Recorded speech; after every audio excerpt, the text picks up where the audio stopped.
Hello. Welcome to the next segment of Radiant Health, our series that we've been producing at Unity of Wilmington. My name is Reverend Nickie Golden. This is Reverend Mindy Tucker. And we have Samantha Mifsud with us as our guest today. She is involved in Evolution Healing Arts. I'm going to hold it up. Evolution Healing Arts. It's a wonderful wellness studio where there's a lot of things going on. She'll be able to tell us a little bit about those today in ways that could assist you in upping your immune system and keeping you healthy. So we're also blessed to have Samantha sing with us regularly in our services at Unity of Wilmington. And singing's good for the health, but so is laughter. Unity's daily word is laughter. I laugh and bring forth the joy of God. I love it. Yeah. Laughter. Do you teach laughter in your studio at your wellness center? We have not taught any laughter practices, but laughter yoga is a spiritual practice that some people participate in. Mm-hmm. And I've never personally done it, but I'm very interested. So what kind of things do you do that we could easily do on our own in our secluded environments to support our well-being? That's a great question. So at Evolution Healing Arts, we aim to heal and strengthen the mind, body, and spirit through education, wellness, and art. Perfect. And I think that that can be easily carried over into the home and into our everyday lives.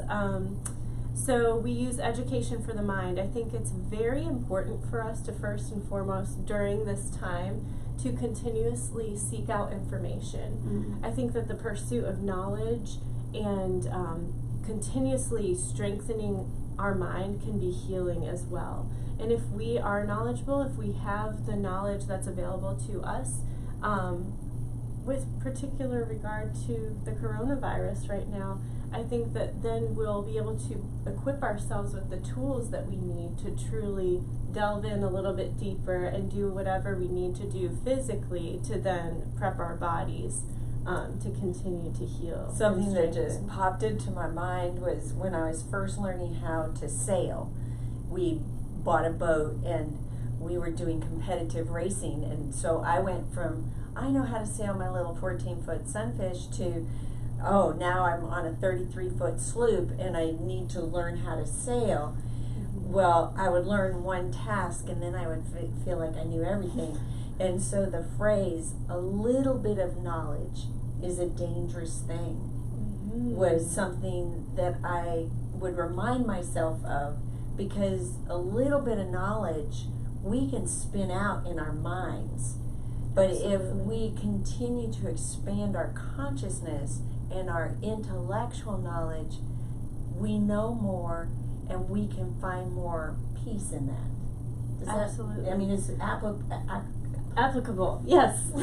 Now, yes, and I think that to that same point, I think that if we remember that every single person we encounter, whether in person right now or virtually or through writing or art or whatever it might be, every single person out there has something to offer us.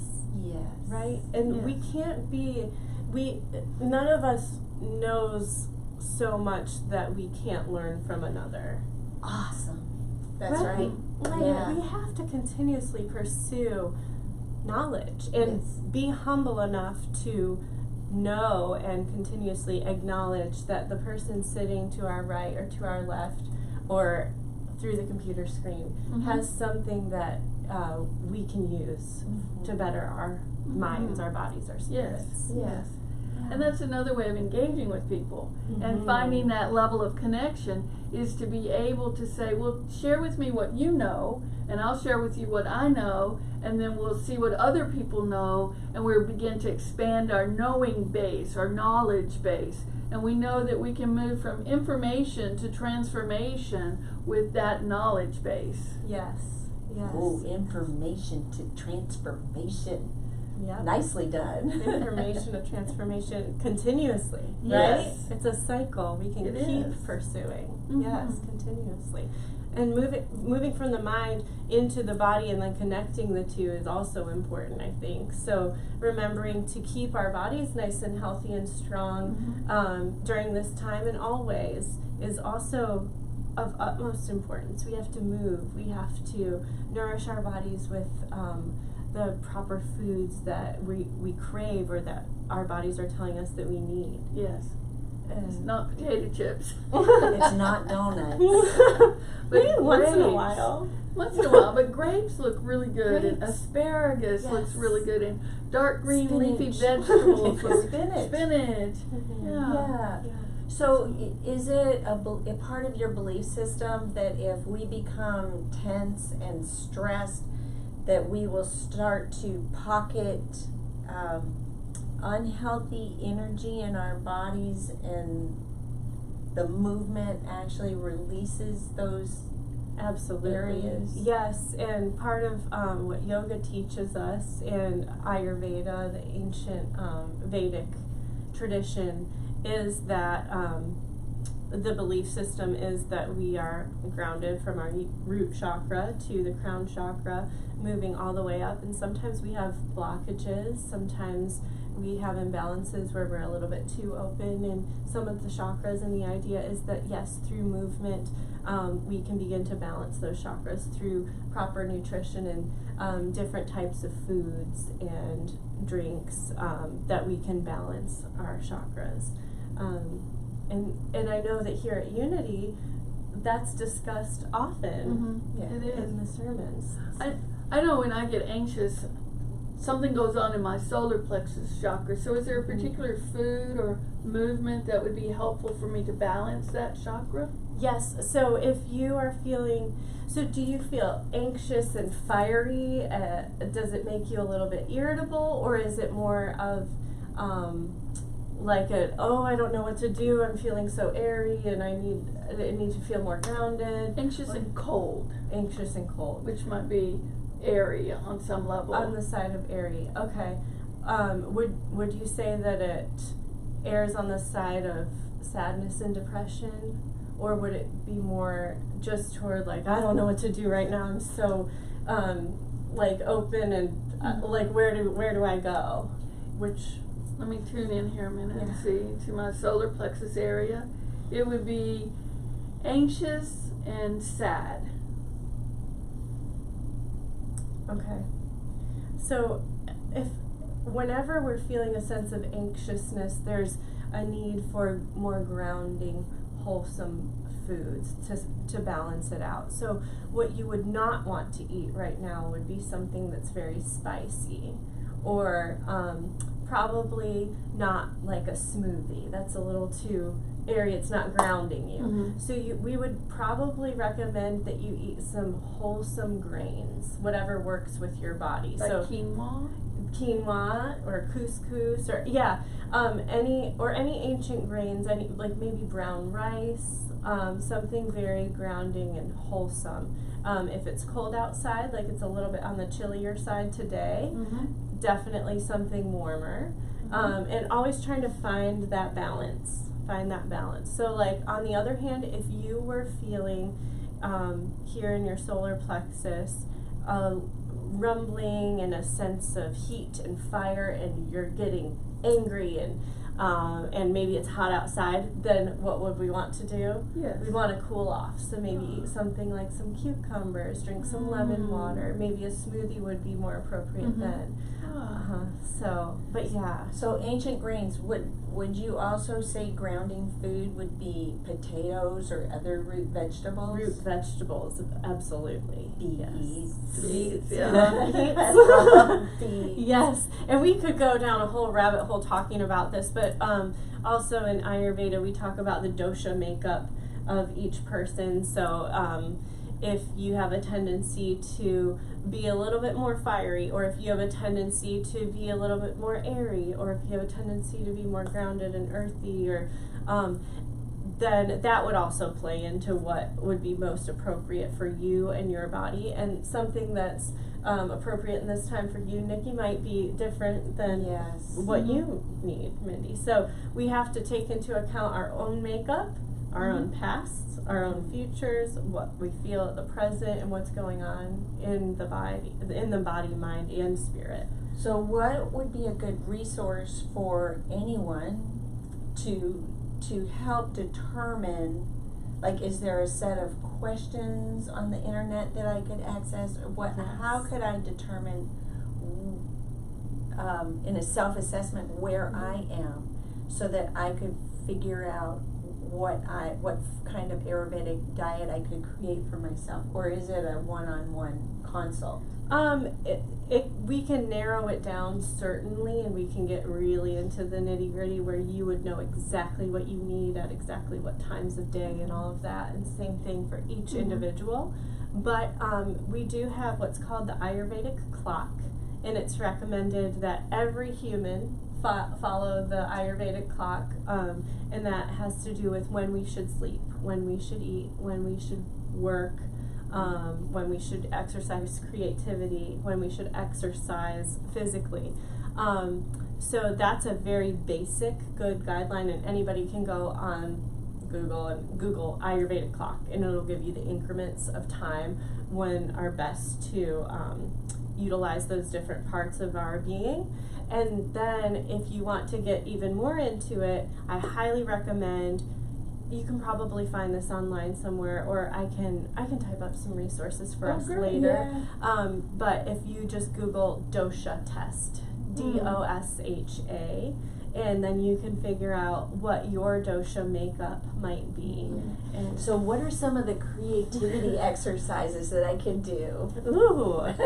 Painting. Oh, yeah. Dancing. Dancing You could like happen. to sing. I like to sing. I like to dance. You like to dance. Reading, writing, poetry. Try to write a poem. Maybe you've never written a poem before. Try it out. Try to rhyme. I found this really fun game the other day.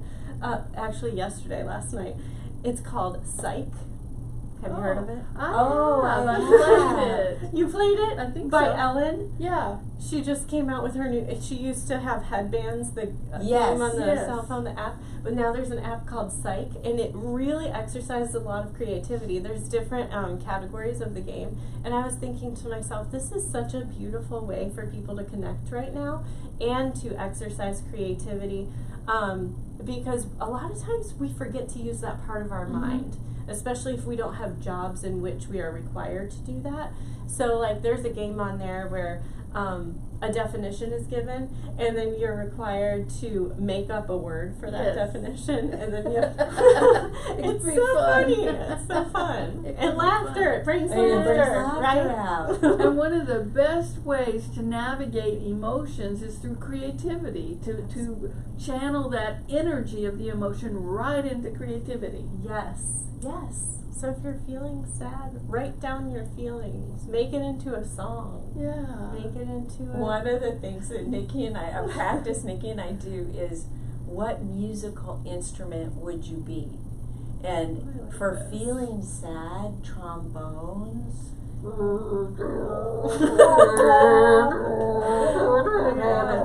You know, if I'm feeling mad, the drums. Timpani, particular. Timpani. Boom, boom, Yes. boom. Or taiko drums if you're aware of But if you're those. feeling happy. You take out your piccolo. Take out your piccolo and have a good time. But they're shift moves. Yes. Is really what they are. They're ways to shift our moods and do so in a very fun and creative way. Yes. And that's radiant health. Yeah. That is radiant health. And when we feel these different emotions, I think it's so important for us to recognize, okay, I'm feeling this way, but I am not this emotion. Exactly. It's just a feeling. It's a feeling, and we can feel it, and that's okay. And we can cry if we need to, and we can bang on the timpani if we need to. We can howl at the moon. But we don't need to become that emotion, right? Exactly. So we are who we are, and we are each trinities of, body, mind, spirit, and that's who we are. But we are not these challenging emotions that arise in us. That's part of us, right? Right, but I like how you said we are not the challenging emotions that arise in us. They're meant to be expressed. We were on a call yesterday, and it was people are looking for authenticity. Yes. They're wanting to see that those emotions arise in you too, and what you do with them. So creative expression, shift in diet, help support your shift with the diet. These are all really lovely things. They are great. And then giving ourselves the permission to feel, to have the feeling with as little judgment as possible, I think is very important. Yes. And especially in unity, because at times in unity people are like, oh, you gotta stay positive, you gotta stay positive. But what's true is whatever we're feeling emotionally is what the energy that we're radiating. So it's the frequency that we're putting out. And so I can say a lot of positive things, but if actually I'm sad or scared inside, the frequency that's being radiated from me is the fear. And I'm using the positive words as a way of overriding that fear. Where instead I could just go, I'm really scared today. Today is Wednesday and I feel scared. And I simply acknowledge it. Then I can allow myself to feel it, and I can think, well, what sound would a scared something make? Well, I would probably crow like a rooster, like so that I could move that energy, and then I have an opportunity for the space that's created from that energy to bring in something else. Because what's under all our feelings is joy and gratitude. And love. And love, yes. Yes, and what a beautiful, I love that. If you're feeling scared today, let's vocalize that. Let's say it instead of holding it inside, and then it's just this release. Okay, everybody around me has heard me say that, even though probably before they felt it too. Yes. Right? Yes. And how authentic. Yeah, we're broadcasting. Yes. They already knew you were scared, and then to hear you confirm that, then it's like, okay, this person is real. This is authentic. And yes. Yesterday I had a really hard day in seclusion, and I was just I was having a lot of depressing emotions, and I was feeling a lot of sadness and darkness. And one of our other singers, Larisha, she and I are very good friends, and I said, I know that she'll be able to understand. I think a lot of people try to mask it sometimes when we're having a hard time. And, oh, you'll be all right. It'll be fine. Like, or distractions, and that might not always work. But I reached out to Larisha, and I sent her a text, and I said, I'm having a hard time today. Can you please send me some love? And she wrote me a text message back, and she said, I can't imagine how you must feel to be going through this alone. Part of my sadness was coming from just a sense of loneliness, and I know we're not alone, but that's what I was feeling yesterday. But we can be lonely when we're not alone. Right. I mean, the Spirit, God, we're one with all of life. Yes. We can know that intellectually, and in our own room, we can be lonely. Yeah, how beautiful that you expressed that and reached out. Yes, and the most beautiful part about it, I think, was that when she reached back to me, she said, I can't imagine how that must feel to be alone right now. She validated my feelings, and she was being authentic rather than trying to exercise judgment. Oh, well, you're feeling alone. Imagine how so-and-so must feel. You know what I mean? Right. Or, but she validated my feelings, and she was authentic, and she was honest and open. And I think that that is what we need to be for others, but for ourselves first, so that we can uplift others and be truthful and honest and authentic with those who might reach out to us. That's a tremendous gift. Validate people right where they are. Yes. You know, they're saying they're scared. Don't say, well, why should you be scared? Or you're lonely. I'm lonely. How can you be lonely? you have 4 cats. Right. You're so lucky. I wish I was alone because I Right. have to take care of all of this. What a yeah. tremendous gift. Beautiful. And then really let yourself feel the honor of someone reaching out to you. Someone cared enough about you, thought enough about you to reach out and share authentically what they are feeling with you. And when we come to that with open arms and say thank you, and if that's all you ever said was thank you for sharing that with me, or thank you for expressing that with me, you made a deep connection with somebody. Yes. Yes. It's just so special, and it's rare.